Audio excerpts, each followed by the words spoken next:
ওই গেন্তি তোর আন্টি গেছে এক জায়গা অহন তোরে বাইরে কইছে আমি দেহে রাখতাম তো তোর লগে বয়ে থাকুক দেরাইস মারপিট করিস না ছোট পোলা পাইন তো একটু পরেই তোর আন্টি আইসা নিয়ে যাইব ওরে কিছুক্ষণ তোর কাছে রাখ একটু গল্প মল্প হুনা একটু পড়ালেখা করা তোর আন্টি আইলে তোর বাইরে নিয়ে যাইব নে। হ্যাঁ আচ্ছা আম্মু কোনো অসুবিধা নেই ওকে রেখে যাও তুমি। কি হলো ভাইয়া তোমার তুমি এরকম করছো কেন?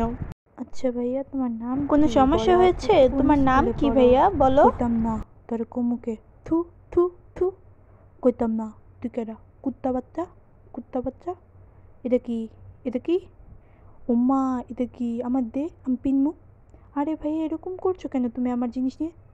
এই তোর মা বাপ কি তোরে কিছু শিখায় নাই পারিবারিক শিক্ষা দেয়নি তুই আমার জিনিসপত্র নিয়ে এরকম করছিস বেয়াদব ফাজিল অসভ্য কুত্তা বাচ্চা থু থু থু। আম্মা এলে বিচার দিব আমি। আম্মা আমারে অনেক মারছে আপু। আল্লাহ গেন্তি তুই এটা কি করলি তোর ছোট ভাই লাগে না তুই ওরে মারলি কেন? ওর মা আইসে কিছুক্ষণ হইতে গল্প করতেছি ওর ওর মা তো সব দেখ। হায় হায় আমার পোলাকে মেরেই ফেললো এই মেয়েটা। আল্লাহ ভাবি আপনার মেয়ে এত খারাপ না আন্টি আমি তো কিছু করিনি।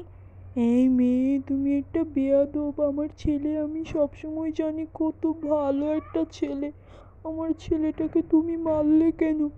ভাবি আপনাদের বাড়িতে আর কখনো আমার ছেলেকে রেখে যাব না আমার ছেলেকে অনেক মেরেছে। আচ্ছা ভাবি আমি আমার মাইয়ারে মার মনে হেতিরে আনে কিছু মনের ভিতরে নিয়ে না আমি জানি আমার মাইয়া অনেক ফাজিল ছেলেটারে কি মারলো